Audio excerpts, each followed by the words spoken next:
Jaya Radha Madhava Kunja Bihari.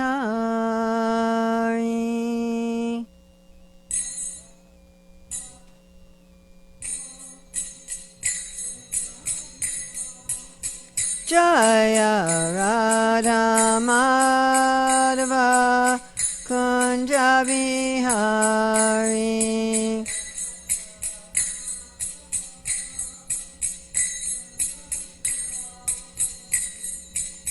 Gopi Jana Balaba Girivaradari.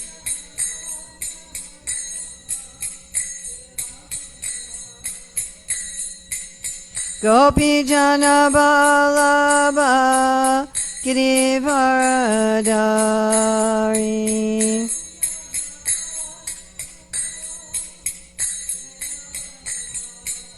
Yasodanandana Braja Janaranjana. Yasodanandana Braja Janaranjana. Yamuna Tiravanachari. Yamuna Tiravanachari. Jaya Radha Madhava Kunja Bihari.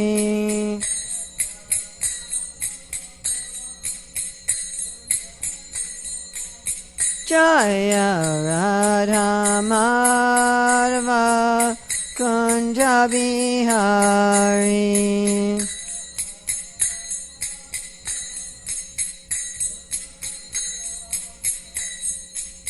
Gopi Jana Vallabha Girivaradari.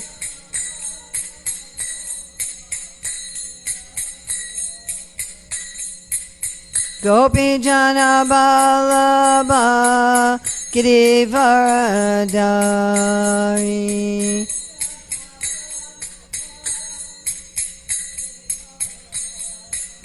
Yasodanandana Braja Janaranjana. Yasodanandana Braja Janaranjana. Yamuna Tiravanachari. Yamuna Tiravanachari.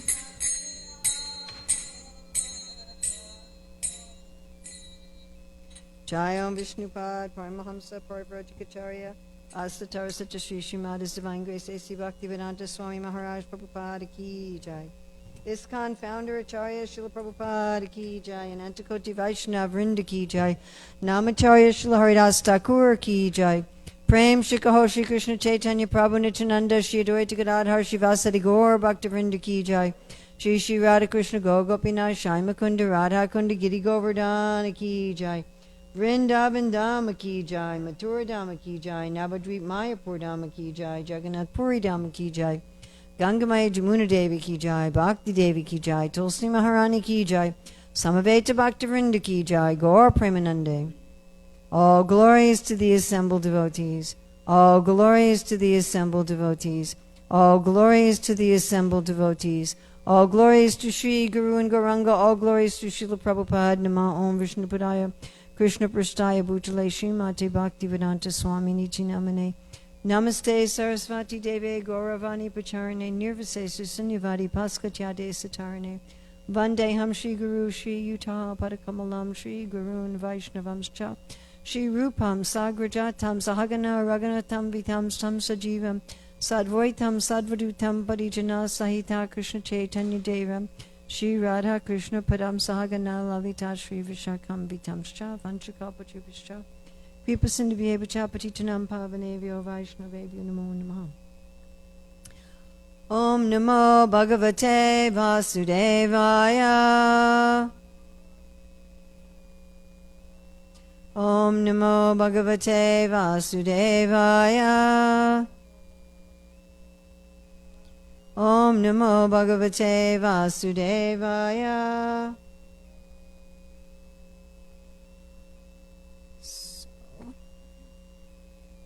Today is July 18th, 2022 in Hillsborough, North Carolina. I'm reading from Śrīmad-Bhāgavatam, Canto 10, Chapter 38, Text 1. Shri Sukha Uvacha Akuropi Chatam Ratrim Madhupuryam Mahamati Utsitsvaratam Ashtaya Prayayo Nanda Gokulam. Shri Sukha Uvacha. Sukadev Goswami said, Akura, Apicha, and Tam, that, Ratrim, night, Madhupuryam, in the city of Mathura, Mahamatihi, high-minded. It literally means great intelligence. Ushitva, remaining, Ratam, his chariot, Ashtaya, mounting, Prayayo, he set off, Nanda Gokulam, for the cowherd village of Nanda Maharaj. BBT translation. Sukadev Goswami said, after passing the night in the city of Mathura, the high-minded Akrura mounted his chariot and set off for the cowherd village of Nanda Maharaj. BBT purport. King Kamsa ordered Akrura to go to Vrindavana on the Ekadasi of the dark fortnight of the Vedic month of Phalguna. After spending the night in Mathura, Akrura left early the next day. That morning, Narada offered his prayers to Krishna in Vrindavana, and in the afternoon, the demon Vyoma was killed there. At dusk, Akrura entered the Lord's village.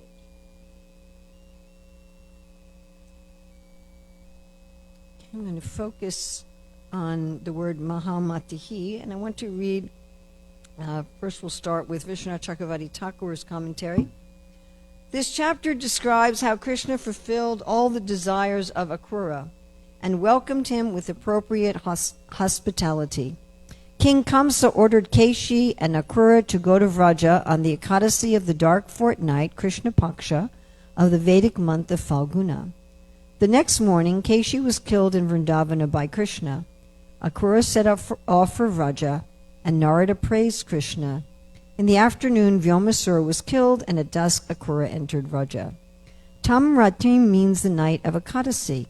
Akrura is described as greatly intelligent, Mahamatihi, because he stayed up the whole night of Ekadasi discussing the glories of Krishna and worshipping him. The next morning, without even breaking his Ekadasi fast, Akrura left Mathura. Okay, we're going to read now from Sanatana Goswami. Narada, although the greatest devotee, had requested the Lord to go to Mathura to kill Kamsa, Api. Akrura, although a great devotee, Cha, departed for Vraja, or Cha can mean but. This indicates that though the Lord did not want to go, he went because of the insistence of two great devotees. So that would be Narada and Akrura. Akrura departed after passing the night during which Kamsa had given his instructions. Nishi stimita mukayam mathurayam janadvipa. He spent the still quiet night in Mathura. That's from the Vishnu Purana. Previously, was said that Kamsa had entered his house. Mathura was famous as the place where the great demon Madhu had lived. So that was the Sanskrit, right? It was Madhupuryam, the city of Madhu. Or it was the city of the Yadavas coming from the Madhu dynasty. Of course, and we notice this with the Acharyas, right? They'll often look at part of the Sanskrit and say, it could mean this, or it could mean this, or it could mean this. Akrura spent the night there. He expected to see Krishna in Gokula after he came from the forest in the afternoon. Or it was not possible to go into the forest at night, since he did not know the path. Harivamsa says, Tasmin eva muhurte tu madhuraya sa niryayo pritiman purdarikaksham drastum dhanapati swayam. At that moment, Akrura, after getting instructions with full affection, left Mathura to see lotus-eyed Krishna. This is from a different kalpa. So we also have this situation going on a lot also, that there'll be different descriptions in different shastras of the same stories, and often the different descriptions are from some similar repetition of that story at a different time. So this is from a different kalpa. Or Kamsa spent the whole night talking with the Yadavas till morning arrived and then gave orders to Akrura. So again, we're getting alternate understandings. Then Akrura departed. Akrura was highly intelligent since he desired to see the Lord. He situated himself on the chariot supplied by Kamsa. When the Lord mounted the chariot, Akrura would be the driver. He departed with the expectation of fulfilling his desires, prayayo, going to Vraja, the residence of all the cowherds, Nanda. Or he went to Nanda's cowherds to see Krishna and separate Krishna from them. Or Akrura went to Gokula, which gave Akrura bliss, Nanda. So here, Sanatana Goswami is giving quite a different explanation of Nanda Gokula, that he's saying, instead of it being the place of Nanda, but the place where one would find Ananda, the place where Akrura would find bliss. Although he was not cruel, Akuraha, and although he was intelligent, Mahamatihi, he intended to take Krishna from Gokula. This expresses Sukadev's lamentation.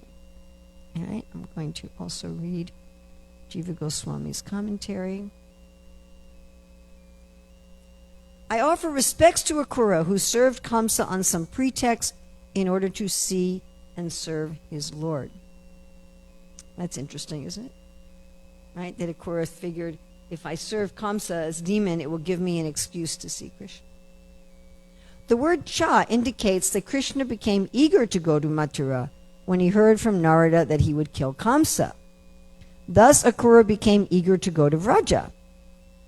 So here we have a kind of interplay that Narada expresses to Krishna, you're going to kill Kamsa, then Krishna gets eager to go to Mathura, and then Akrura gets eager to go to Vraja to help Krishna fulfill his desires of going to Mathura to kill Kamsa.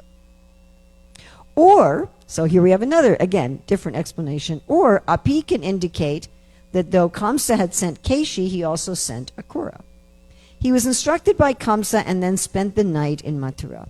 Harivamsa says that Kamsa in the night called all the Yadus in Mathura and Akrura and told Akrura to go to Vraja. Then it says, this is the same thing that Sanatana Goswami quoted, so I won't read the Sanskrit again. At that moment, Akrura, with full affection, left Mathura to see lotus-eyed Krishna.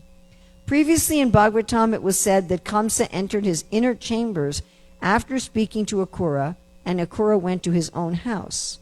The stories are from different kalpas, so this was the same thing that Sanatana Goswami said, although Sanatana Goswami said, again, here we're having, again, another alternative, or Kamsa spent the whole night discussing with the Yadavas until morning and then sent Akrura. Akrura's mind was filled with bhakti, Mahamatihi. So this is another explanation of Mahamatihi.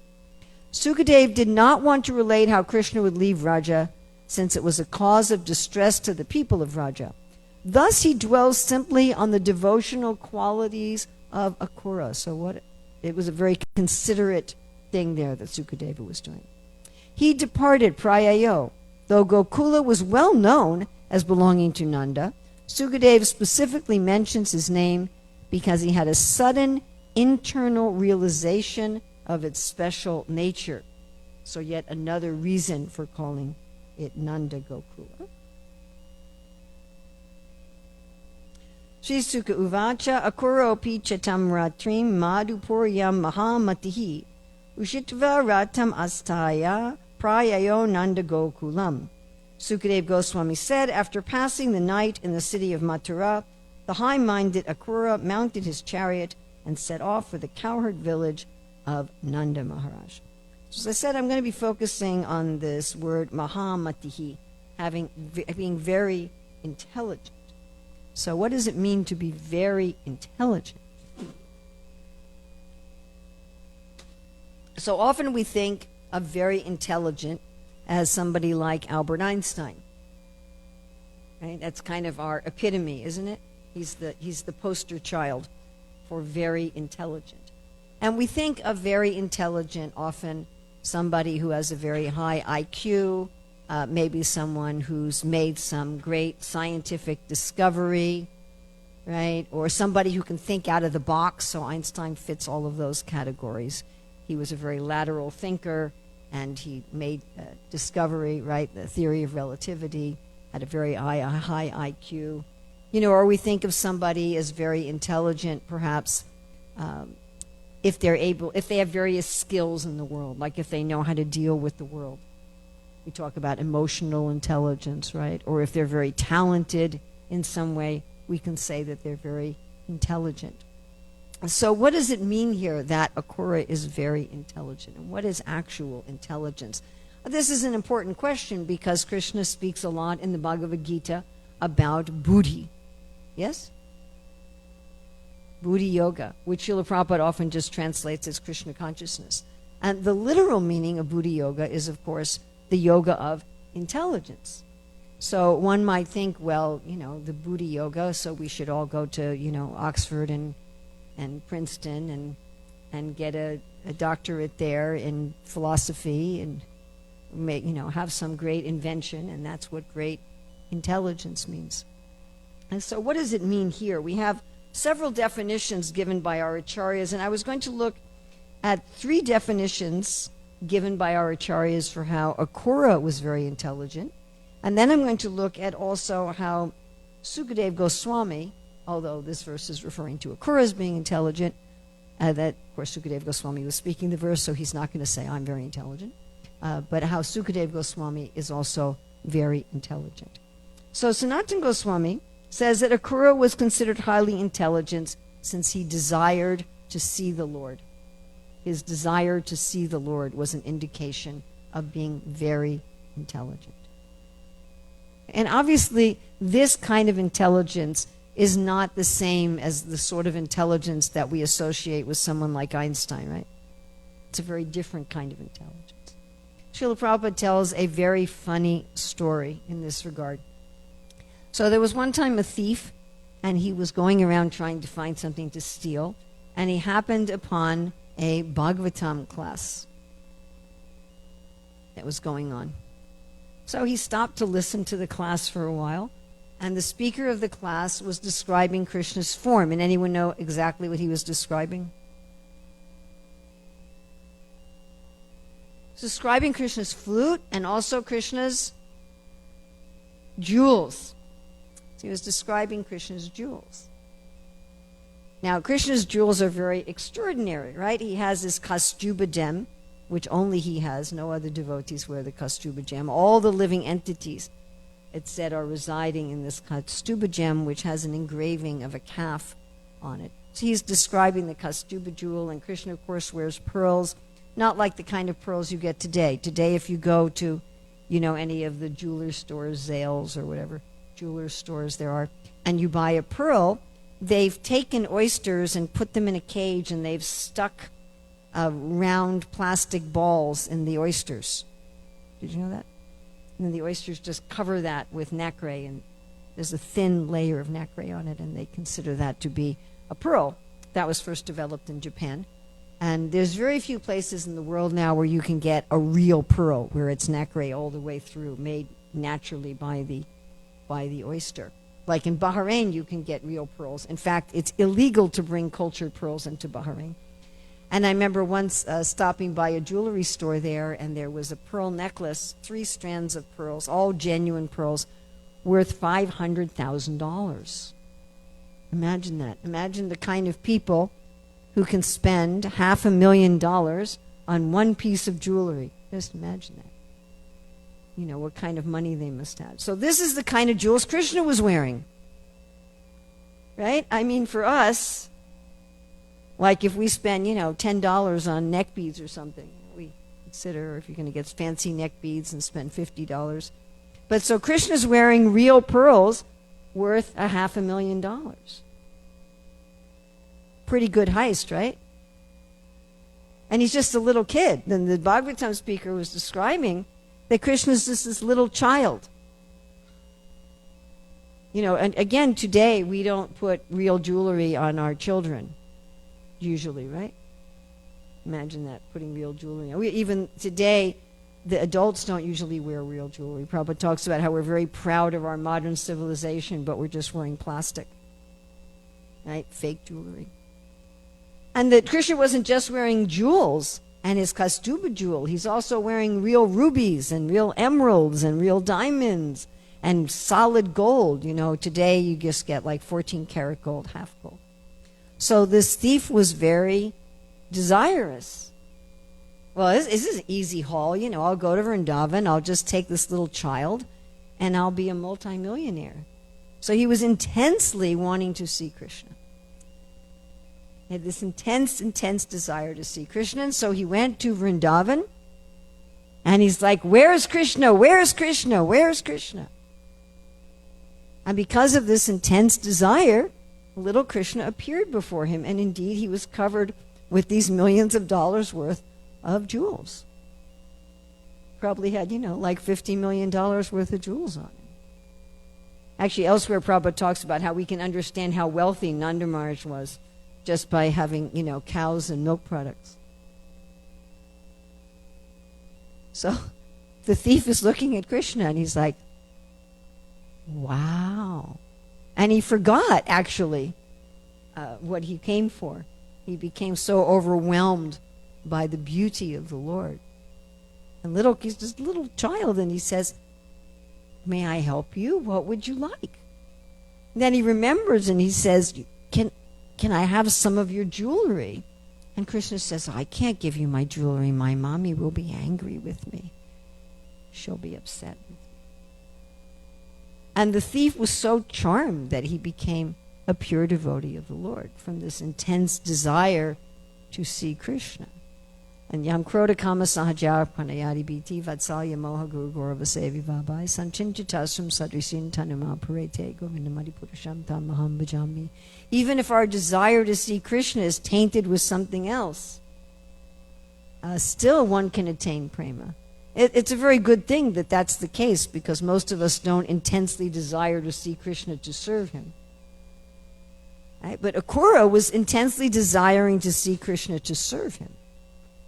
So how intelligent is he? He's thinking, let me fulfill the desires of the Lord. As soon as Narada Muni convinced Krishna to go to Mathura, you can go to Mathura to kill Kamsa. Oh, good. Let me go to Mathura to kill Kamsa. Then Akrura was like, let me facilitate the desire of the Lord.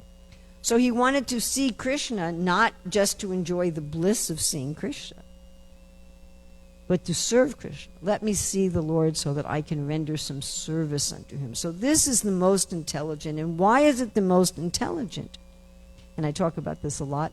This is like when Vamandev went to Bali. And he says, I want 3 paces of land. And Bali said, you're not very intelligent. He said, if you're intelligent, you should ask me, who control the universe, for something so wonderful that you'll never have to ask anybody for anything else ever. So isn't that the most intelligent thing to desire? The most intelligent person would desire something that would fulfill all of their desires. And people think like that in this world. You know, if I got $10 million in the lottery, or, you know, if I marry the right person, or if I get the right job, or if I buy the right house, that would fulfill all of my desires, yes? Then I would just be satisfied. But what really satisfies us is this loving service to Krishna. There's nothing else that satisfies us. It takes care of everything. I was driving my grandkids to the airport this morning. I had to wake up at like 2 o'clock in the morning, drive there and back. And I was realizing that I hadn't driven at night for a very, very, very long time. I think it's been years. maybe like 3 years since I was driving at night. And it's scary. Driving at night is scary, especially if you haven't done it in a long time. And the whole drive there and the whole drive back, I was feeling fear. And when I got back, I was feeling exhausted from being, in a state of alert for all of that time. And I was thinking, suppose instead of trying to protect myself, my body and the car, because I'm afraid of getting in an accident, suppose I was just as careful because I had love.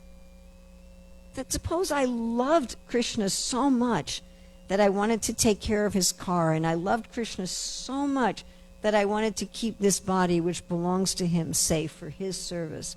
Suppose I was filled with love instead of fear. Then I would also drive very carefully, but I would come back from the ride feeling enlivened. And I'd come back from the ride feeling enthused instead of exhausted. And Prabhupada talks about this in the preface to the Nectar Devotion. To flick that one switch that lights up everything. And so if we love Krishna and we want to serve him, then all of our other problems are solved. All of our physical problems, all of our psychological problems, all of our relationship problems, all of our problems. Because as soon as we're motivated by loving service to Krishna, then everything that we do fills us with enlivenment. Everything we do fills us with happiness naturally as a byproduct. So therefore Akrura was the most intelligent. Now Jiva Goswami says that Akrura was the most intelligent because his mind was filled with bhakti. So this is kind of a little step further than what Sanatana Goswami is saying. Matihi means your mind, your intelligence, but also means your consciousness. So this is not just I want to serve Krishna, I want to see Krishna, but it's a constant absorption. It's very interesting that Rupa Goswami describes bhakti, sadhana bhakti, as to always think of Krishna and never forget him. That is the definition of sadhana bhakti, to practice always remembering Krishna and never forgetting him. The definition of sadhana bhakti is not, I do this external thing and that external thing. The purpose of the external things is so we will always remember Krishna and never forget him. Just like Prabhupada said, you're worshiping the deity, so anytime during the day you can remember the deity. We're chanting Hare Krishna to remember Krishna. So one may think, well, let me see Krishna, let me serve Krishna, but my consciousness might not be absorbed in loving devotional service. Isn't that possible, right? I could have some moment where I could think, let me serve Krishna. I mean, I've definitely had my moments in the International Society for Krishna Consciousness where I thought, I really want to serve Krishna. But that's different from being fully absorbed, right? Saturated. Just like if you're cleaning the floor, there's something spilled on the floor, and your cloth, your sponge, whatever, becomes saturated. It becomes like dripping with bhakti, with this. So this is ultimate intelligence. And of course, Vishwanath Chakravarti Thakur, he comments on this statement of Rupa Goswami that one should always remember Krishna and never forget him. And he said, well, this kind of injunction for the neophyte is going to seem very intimidating. If you say bhakti begins with always remember Krishna and never forget him, the neophyte is going to say, I can't do that. My mind is always going somewhere else. What Arjuna complained about with his Stanga Yoga, Chanchalahi Mana Krishna. And indeed, the same Vishwanath Chakravarti Thakur in his Madhurya Kadambini, when he's talking about the stages of bhakti, he talks about you get to nishta. Nishta means steady, fixed. And he talks about that the mind, the words, the body, and then the character all become fixed. But even at nishta, he says the mind is going to tend to deviate from thoughts of Krishna. Not only just at nishta, but at ruchi. At ruchi, where one has a taste, first of all, when the elements are nice, if the kirtan singer has a melodious voice, and later, one has a taste even if the kirtan singer doesn't have a melodious voice. Even at ruchi, one's mind will tend to veer from Krishna. But one can bring it back. One can bring it back. In Nistha, one can bring it back with some effort. At Ruchi, one brings it back with less effort. But it's not until a Shakti, which is the doorway of Bhava, that one's mind naturally goes to Krishna. It's only at a Shakti that if somebody starts talking about, there's a war going on here, or look at what this politician did, or this person won the football game, that your consciousness goes back to Krishna. Whereas before that, it's the opposite. Someone's talking about Krishna and your mind goes to these other things. Everybody follow? So this is true. This is the higher stages of sadhana. Nishtha is liberation. So how can you say to the beginner in bhakti, always think of Krishna and never forget him? And so Vishnu Chakravarti Thakur says, this means that at least you have a certain time of day where you're focused every day that I'm going to think of Krishna now. So I have my japa time, I have my Gayatri time, I have my deity worship time, I have my Shastra time, and at least at that time, I'm going to always think of Krishna.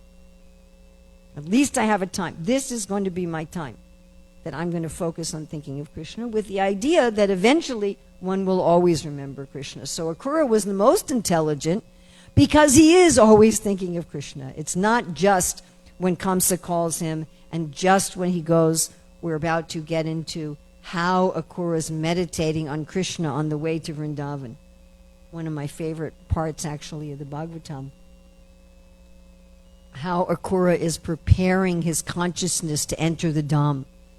And Prabhupada will write there in Krishna book that one does not go to Vrindavan by purchasing a ticket, that the actual process of entering Vrindavan is shown here by Akrura. And my favorite part of that is where Akrura says, and the Lord Krishna and Balaram, they will call me Uncle Akrura, and thus my whole life will be successful. And Prabhupada writes in Krishna book, if one is not seeking to be recognized by Krishna, his whole life is condemned.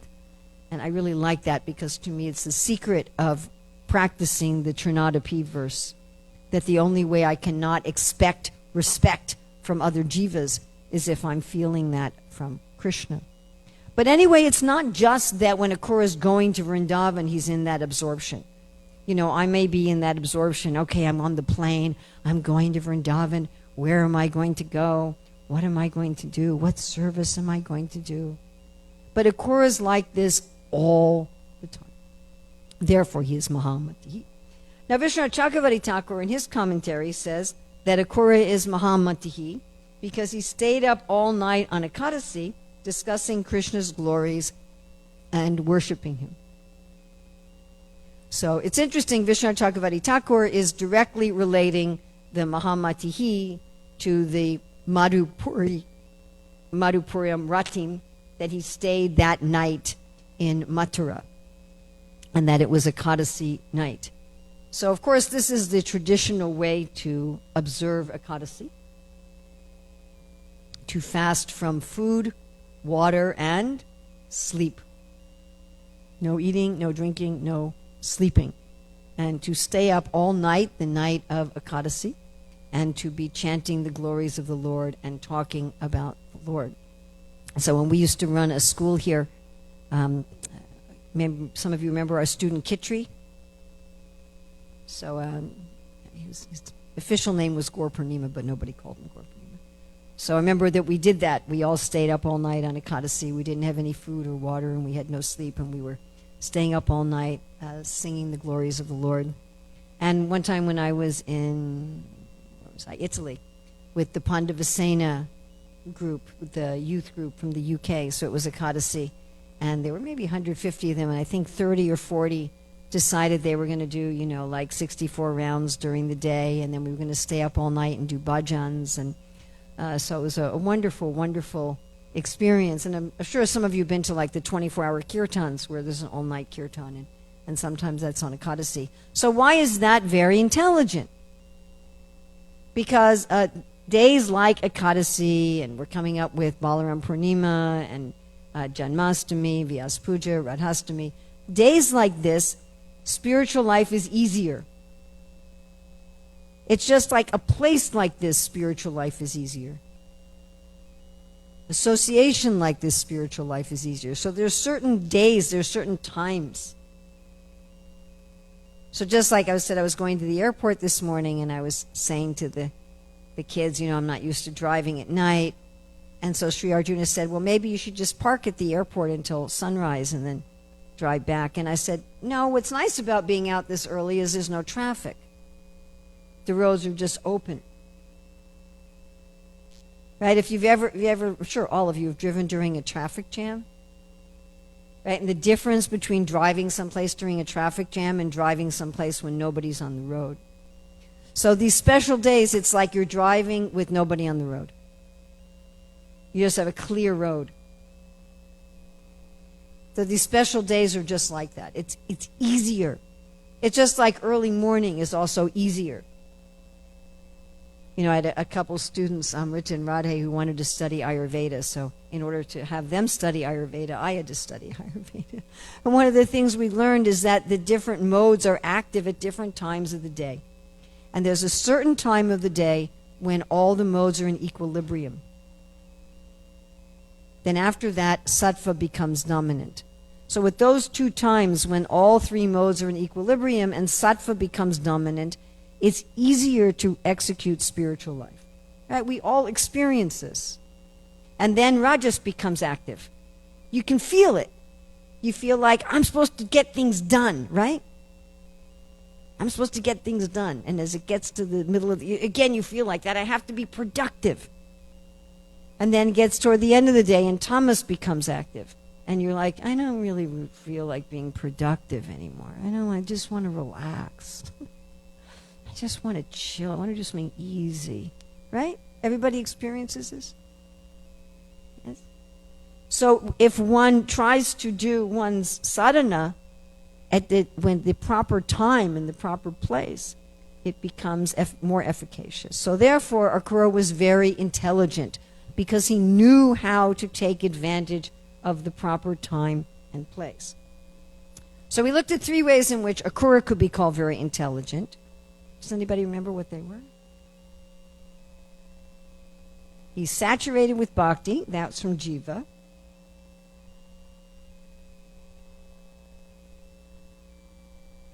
Sanatana Goswami said he was very intelligent because he wanted to see Krishna, and Vishnu Chakravarti Thakur says he's very intelligent because he spent the Kadasi night glorifying the Lord.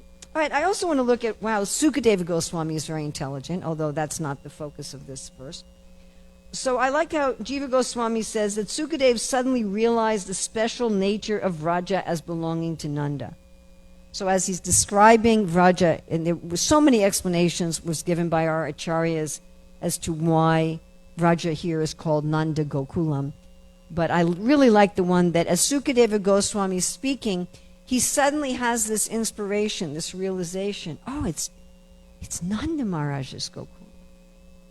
And so he speaks of it like that. And all of us who are preachers, and all of us here are preachers in one way or another, we have this experience, isn't it? That we're writing something. Gopal's Krishna Priya was just sharing with us some wonderful things she recently wrote. We're writing something or we're speaking, and all of a sudden we have an inspiration, isn't it? Yes? We all have this experience? All of a sudden it's like, oh, yes. And Sadaputa wrote about this article called On Inspiration. So this is very intelligent when we've connected ourselves with the Lord and made ourselves available for this inspiration in bhakti, where Krishna can inspire us and speak through us, and where we can present Krishna consciousness according to that inspiration. Now, another way in which Sukadeva was very intelligent, it's explained that he didn't want to cause devotees distress, that Akrura was going to Vraja in order to take Krishna out of Vraja. And so instead of focusing on that, he focused on Akrura's good qualities. Now, of course, the residents of Vrindavan, the gopis, end up cursing Akrura anyway. So the tactic didn't work. And therefore, Akrura took part of the conspiracy to steal the Śrīmad-Bhāgavatam jewel. But still, this is very intelligent, to focus on the devotee's good qualities. And such should also be our behavior. Right? If we know that something's going to be upsetting, we focus on people's good qualities and we glorify them rather than upset them. So hopefully by studying this, we can also become intelligent. I don't know if I'll ever become a Mahamatihi, but at least a little intelligent. Prabhupada says if we follow the residents of Vrindavan even to a minute degree, then our lives become successful. And that's one of the most Ashabandha quotes for me, the hope against hope. So if somehow we can just get a little particle of this intelligence of Sukadeva Goswami and Akura, then our lives become successful. Srila Prabhupada ki jai.